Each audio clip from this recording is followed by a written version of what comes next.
back to the channel. And when you be on the internet and you hear gamers complain about game preservation, they complain about how digital media is taking over. Like you don't own anything anymore. And then you read articles from PC gamer like this is it just destroys all the validity of motherfuckers talking about game preservation. They don't really care about game preservation for real. Not the game companies, not the motherfucking gamers, because they're still buying digital games anyway.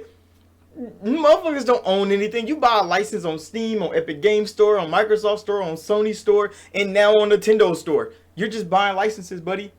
They can snatch that shit away. Everything's account based. We know that. We accepted that a long time ago. We didn't accept it during Xbox One, because then the gaming industry would have been a more progressive place in 2013. Motherfuckers didn't like it back then, but now everybody love Xbox's vision of gaming because we're living in it. We're literally living in it. But nah, I read this article, so you don't have to. From Andy Chalk at PC Gamer. GOG now accepts donations when you buy a game. Like a charity or something. They're literally bashing GOG. The literal website that is trying to preserve every possible game they can. The website that game companies literally don't put their games on. GOG is one of those storefronts. It's a big storefront. But when you see major releases come out and they're not on GOG, you know that game company doesn't care about game preservation. You know that game company don't like, they don't like niggas owning games. They don't want you to buy a license. They don't want you to have the game. They want to have control of the game that you buy. So when game companies skip GOG, I look at that. I shop on GOG. Because GOG wants you to still own your content, even though it's digital. They want you to own your content DRM free, and that's what they support.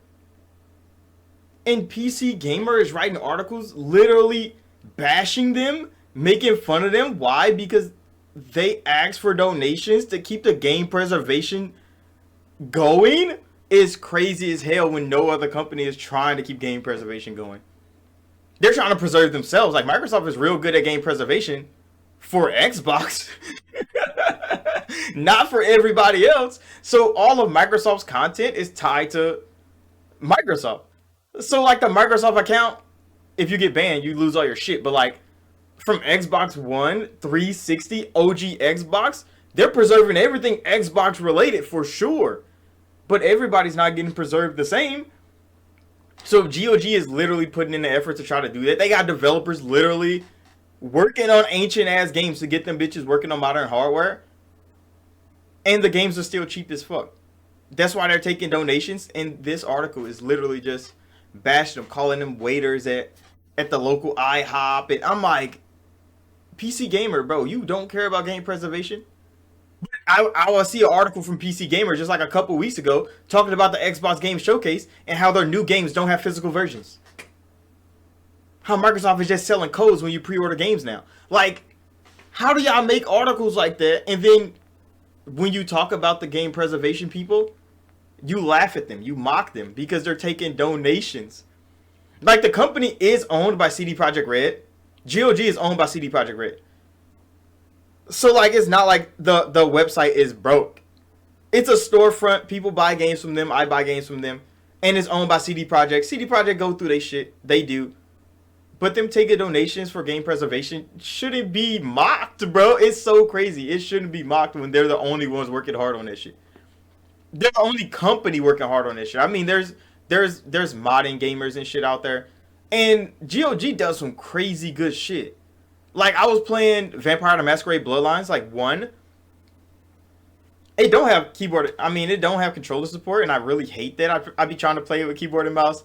I'm just fumbling around like a goddamn idiot. But, like, they have a thing where, like, the mod support for the game, that, like, there's some mods that you can go, like, find and install yourself from the Nexus and stuff like that. They have them bitches modded into the game that they sell you, so you could just launch the fucking game with the mods already in it. So all the mods that fixed all the bugs and added all the content back, you can literally just get that shit from GOG and you don't have to mod the fucking game yourself. Like they do crazy good shit like that. And Vampire the Masquerade Bloodlines hasn't been supported since the game dropped. Like that shit has been unsupported for a long ass time. So modders have been the ones that made the game playable anyway. And the fact that GOG package all that shit for you and literally give it to you. Literally give that shit to you. It's the easiest way to play old ass games. And they're mocking the fuck out of it, bro, because they're asking for donations to keep that shit running. They're the ones doing the work. All we're doing is playing the fucking games. It's so crazy, bro. It is so wow. And that's like, this is when you know for sure that all the game preservationists are they're just doing that shit when it's not the company they like. When they just point the finger like, oh, Microsoft doesn't care about game preservation, but they don't either because GOG does. GOG actually does. They care about game preservation. They want you to own their fucking content, even though it's digital.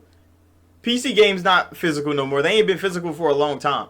And DRM has been ruining games on Steam. Everybody knows that. But then when GOG asks for donations to keep that shit DRM free, to keep gamers owning their games outside of account-based gaming, all of a sudden it's laughable. All of a sudden it's like a charity or something. What? They have to make money somehow. They make money on you buying games, but if they ask for a little bit more for their hard work, it's like Wikipedia. Wikipedia, they get all that information for free. Motherfuckers can donate to Wikipedia just because they work hard, giving us free information. And some people donate to them. It's not like they ask for more money for every game you buy. Everything I've bought on GOG has been like 30% off, 60% off. I bought new games on GOG. I bought old games on GOG. That shit is always cheap. That shit is always cheap. They giving you good deals on games. Motherfuckers not paying $80 for Borderlands 4. And that bitch is I bet it doesn't launch on GOG. Why? Because they want that shit to be in control by Gearbox in 2K. They want full control of that game. You think they want you to own that fucking game for $80? No. They want you to ask them to play that game for $80. That's exactly what they want. So how the fuck are we... Come on now, bro. The gamers they're the reason the game industry is like this. Because PC Gamer let them publish this article. And I thought PC gamers care about game preservation. I don't think you do. They're lying. It's crazy. So when I seen this, I'm like, it's so sad, bro. It's so sad because I wouldn't have played Vampire the Masquerade Bloodlines if GOG didn't have it. If I didn't get it from them. Because the Steam version is still broken. Everybody will tell you that. You have to go download the mods to play it for it to work. The Steam version is still up. Unplayable. But GOG has a fully modded, fully working version with all the restored content for like $2. What the fuck? And you're laughing at them for taking donations? They literally fixed a game that nobody ever touched in like 20 years. That is crazy work, bro. Gamers don't really care about game preservation. And this is what this article definitely told me. Make sure to like button, subscribe. Because, nah. That shit is crazy. PC Gamer, they gotta do better, bro. Get Andy out of there. That nigga's not a gamer for real. And, I'll see y'all in the next one.